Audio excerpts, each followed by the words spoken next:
the right to be rich. Whatever may be said in praise of poverty, the fact remains that it is not possible to live a really complete or successful life unless one is rich.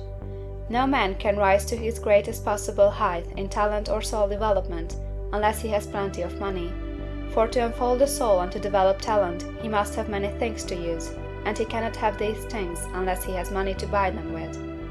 A man develops in mind, soul, and body by making use of things, and society is so organized that man must have money in order to become the possessor of things. Therefore, the basis of all advancement for man must be the science of getting rich.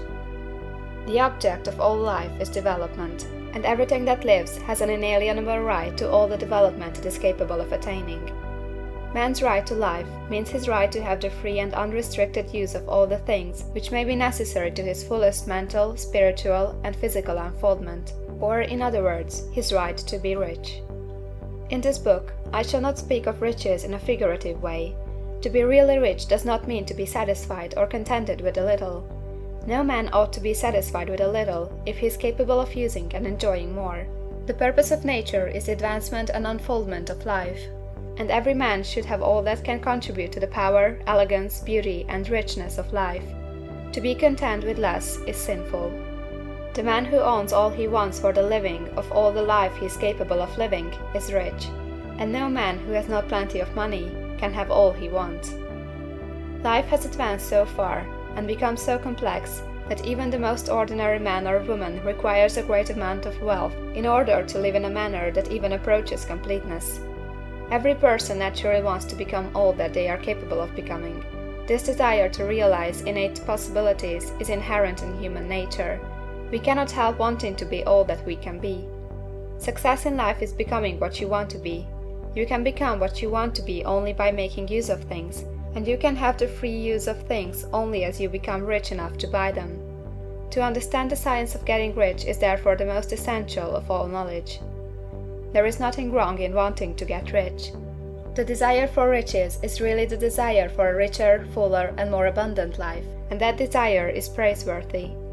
The man who does not desire to live more abundantly is abnormal, and so the man who does not desire to have money enough to buy all he wants is abnormal. There are three motives for which we live. We live for the body, we live for the mind, we live for the soul. No one of these is better or holier than the other. All are alike desirable, and no one of the three, body, mind, or soul, can live fully if either of the others is cut short of full life and expression.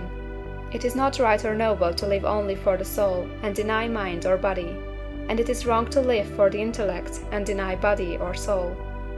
We are all acquainted with the loathsome consequences of living for the body and denying both mind and soul, and we can see that real life means the complete expression of all that man can give forth through body, mind, and soul.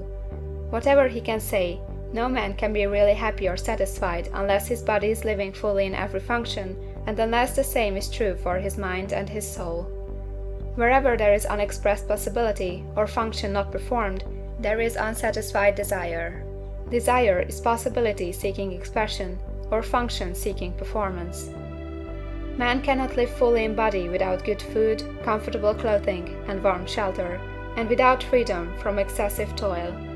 Rest and recreation are also necessary for his physical life. He cannot live fully in mind without books and time to study them, without opportunity to travel and observation, or without intellectual companionship. To live fully in mind, he must have intellectual recreations, and must surround himself with all the objects of art and beauty he is capable of using and appreciating. To live fully in soul, man must have love, and love is denied expression by poverty. A man's highest happiness is found in the bestowal of benefits on those he loves. Love finds its most natural and spontaneous expression in giving. The man who has nothing to give cannot fill his place as a husband or father, as a citizen, or as a man. It is in the use of material things that the man finds full life for his body, develops his mind, and unfolds his soul. It is therefore for supreme importance to him that he should be rich. It is perfectly right that you should desire to be rich. If you are a normal man or woman, you cannot help doing so. It is perfectly right that you should give your best attention to the science of getting rich, for it is the noblest and most necessary of all studies. If you neglect this study, you are derelict in your duty to yourself, to God and humanity. For you can render to God and humanity no greater service than to make the most of yourself.